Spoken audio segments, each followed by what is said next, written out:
नमस्कार, मैं हूं मृत्युंजय कुमार झा और बुलेटिन की शुरुआत करते हैं एक बड़ी खबर के साथ। और खबर यह है कि एक्टर सुशांत सिंह राजपूत मौत केस की जांच अब सीबीआई करेगी। जी हां, सुप्रीम कोर्ट ने आज फैसला सुनाते हुए कहा कि केस की जांच का अधिकार सीबीआई को है।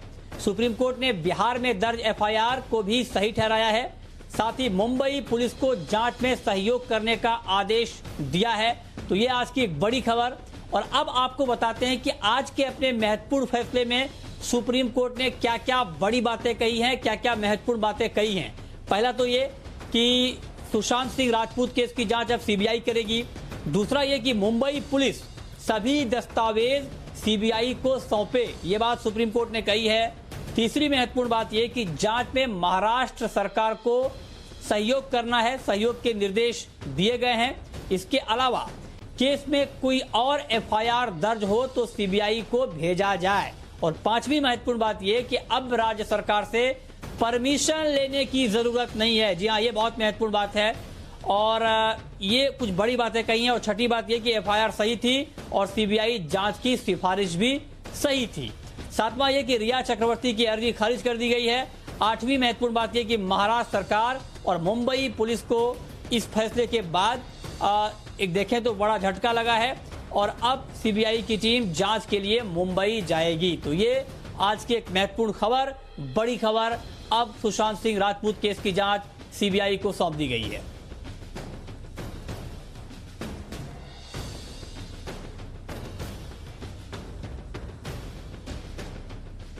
और आइए आपको सुनाते हैं कि इस फैसले के बाद सुशांत सिंह राजपूत के वकील ने क्या कहा है।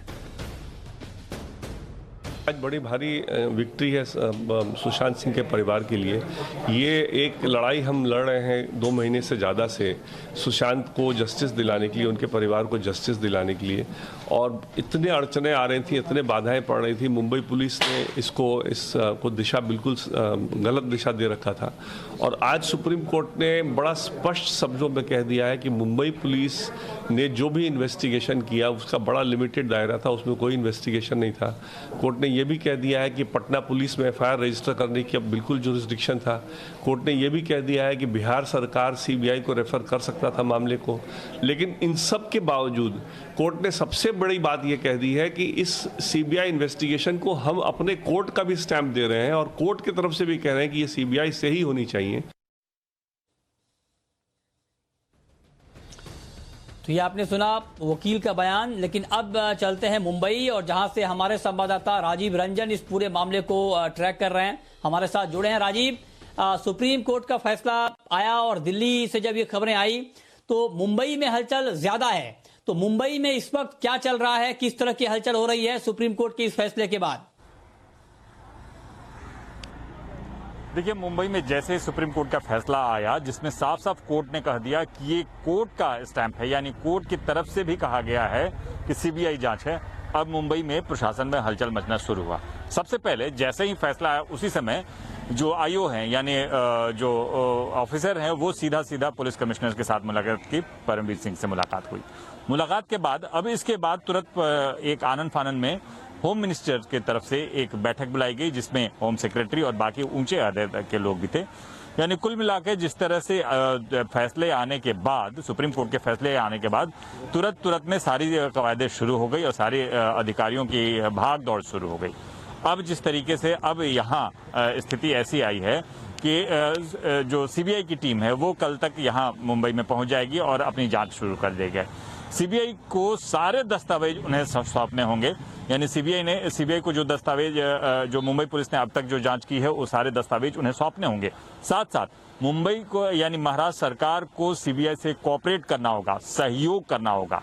जिस तरीके से अलग अलग आरोप लग रहा था, जिस तरीके से ये आरोप लग रहा था कि ये केस जो है, जो मामला यहाँ हुआ है तो पटना में क्यों दर्ज किया गया, लेकिन इस पर भी पूरी तरह से सुप्रीम कोर्ट ने खारिज कर दिया कि मामला कहीं भी दर्ज हो, लेकिन इसकी जांच जो है वो सीबीआई की तरफ से की जाएगी और उसे सही भी ठहराया गया। कोर्ट की तरफ से जो मामला पटना में दर्ज हुआ था उसे भी सही ठहराया गया। अब सबसे बड़ी बात है कि 60 दिन बीत जाने के बाद आखिर मुंबई पुलिस ने क्या क्या जांच की है इस जांच का उन्हें पूरा ब्यौरा समेटना होगा, पूरा ब्यौरा देना होगा। अब तक लगभग मुंबई पुलिस के यहाँ लगभग 56 लोगों से पूछताछ की जा चुकी है। उनके सारे ब्यौरे देने होंगे, किस तरीके से उनके स्टेटमेंट क्या है। और सबसे बड़ी बात कि जो पोस्टमार्टम रिपोर्ट के साथ साथ जो 2 बिसरा रिपोर्ट है वो सारे उन्हें सबमिट करने होंगे। हो सकता है कि सीबीआई फिर ये जहां सुशांत का जो घर है यहां से फिर से वो शुरुआत करे और इसके बाद अपनी तहकीकात जरूर शुरू करेगी। हालांकि 60 दिनों के बाद कई सबूत ऐसे भी होंगे जिन्हें फिर से उन्हें रिकवर करना होगा, फिर से उन्हें उसी सर्कमस्टांसेस में जाना होगा और सारी बातें कवायदे पूरी करनी पड़ेगी। सीबीआई की तरफ से एक एसआईटी की टीम गठित की गई है। एसआई की टीम उम्मीद है कि आज शाम या कल सुबह तक यहाँ पहुंच जाएगी और सारे दस्तावेज सहित केस के सारे मामले को अपने अंदर हैंड ओवर कर लेगी। यानी अगर देखा जाए तो जैसे ही सुप्रीम कोर्ट का फैसला आया, फैसला आने के बाद यहाँ सरगर्मी तेज हो गई। ये सरगर्मी पहले से ही अगर तेज होती तो जरूर केस की दिशा और केस के जो जांच की दिशा कुछ और होती और कुछ और तरीके से ये मुंबई पुलिस पे इतने सवाल नहीं उठाए जाते। मुंबई पुलिस को यानी सुशांत के परिवार के लोग सुप्रीम कोर्ट नहीं जाते क्योंकि आज 3 साढ़े 3 बजे के करीब उन परिवार की तरफ से एक स्टेटमेंट आया। स्टेटमेंट के बाद उन्होंने पूरी तरह से कानून व्यवस्था में अपना विश्वास बताया और कहा कि अब ये व्यवस्था, इस विश्वास और हमारा दृढ़ हो गया है। लोगों का आभार व्यक्त किया जिन लोगों ने सुशांत को लेकर यानी सीबीआई फोर्स एसएसआर के जो जिस तरीके से अलग अलग बातों अलग अलग प्लेटफॉर्म पे कही गई थी, उन लोगों का आभार व्यक्त किया। अब जिस तरीके से सीबीआई के पास ये केस जाने के बाद इस केस के दूसरे चरण यानी दूसरे पहलू जो अभी तक मुंबई पुलिस ने सामने नहीं ला पाया था, मुंबई पुलिस के जरिए सामने नहीं लाया गया था, उसे भी लाया जाएगा। यानी लोगों को उम्मीद है कि अब सीधा सीधा सत्य में जयते यानी न्याय मिल सकेगा। जी चलिए, न्याय मिल सकेगा इस बात की उम्मीद बड़ी है। लेकिन एक सवाल मेरा आपसे राजीव और होगा, ये जो आपने सारी बातें बताई ये तो कानूनी पहलू हैं इस पूरे मामले के, लेकिन राजनीतिक पहलू क्या है इस सुप्रीम कोर्ट के इस फैसले के बाद? महाराष्ट्र में सियासी सरगर्मी क्या चल रही है? क्योंकि जब ये मामला आया था तो बयानबाजी भी हुई थी, शिवसेना के कुछ नेता ने आपत्तिजनक बातें भी कही थी। तो अब इस पूरे मामले को लेकर राजनीति क्या चल रही है मुंबई में, महाराष्ट्र में? देखिए, साफ है कि जिस मामले को लेकर अगर देखा राजनीतिक पक्ष देखा जाए तो इसमें सीधा सीधा गृह मंत्रालय का फेल्योर कहा जा सके, क्योंकि गृह मंत्रालय ने स्पष्ट तौर पर कहा कि केस की जांच हम अच्छे तरीके से कर रहे हैं, सीबीआई की जांच की जरूरत नहीं है, हम इसे सही तरीके से करेंगे। लेकिन बीजेपी के जो कई नेताओं के जरिए यानी विरोधी पक्ष के कई नेताओं के जरिए इस पर सवाल भी उठाए गए थे, कई अलग अलग सवाल खड़े किए गए थे कि आखिर सरकार किसे बचाना चाहती है। वो अब भी सवाल बने हुए हैं और इसके बाद जैसे ही सीबीआई को ये केस ट्रांसफर किया गया, अब इसके बाद उन लोगों के लिए मुसीबतें बन सकती है। हालांकि राजनीतिक तौर पर यह साफ साफ कहा गया है कि सरकार की ये पूरी तरह से आक्रमणीयता है जो कि एक केस मामले को पूरी तरह से तहकीकात नहीं कर पाई। सरकार की सरकार की मंशा नहीं थी कि इसके तह तक जाए और सरकार शायद किसी को बचाना चाहती थी। ये आरोप बराबर लगते रहे हैं। अब सरकार के पास ऐसी कोई बात नहीं रह पाई सफाई देने के लिए, क्योंकि हर बार जो इस मामले में जांच कम जुबान ज्यादा चलते थे, यानी गृह मंत्रालय की तरफ से जो हो या जो अधिकारियों की तरफ से है, पुलिस अधिकारियों की तरफ से जुबानें ज्यादा चलाई गई थी। स्पष्ट तौर पर कहा गया था कि उनकी जांच की दिशा सही है, लेकिन अगर दिशा सही है तो आखिर कोर्ट ने यहाँ बीच में अपने स्टैंपिंग के जरिए क्यों अवरोध किया और क्यों साफ साफ कहा कि ये जांच सीबीआई के जरिए किया गया? इन सारे सवालों का जवाब सरकार को भी देना होगा, क्योंकि सरकार से भी पूछा जाएगा।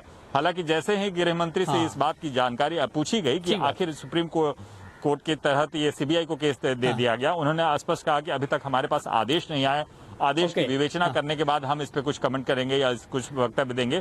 लेकिन ये साफ है कि सतही तौर पर अगर देखा जाए तो ये सरकार की आक्रमणता है, सरकार की मंशा पर लोगों को संदेह। जब सवाल आएंगे तो बहुत सारे जवाब देने होंगे, जब बात निकलेगी तो दूर तक जाएगी, ये बात बिल्कुल ठीक है। बहुत शुक्रिया राजीव आपका इस पूरे अपडेट के लिए, इस पूरी खबर के लिए।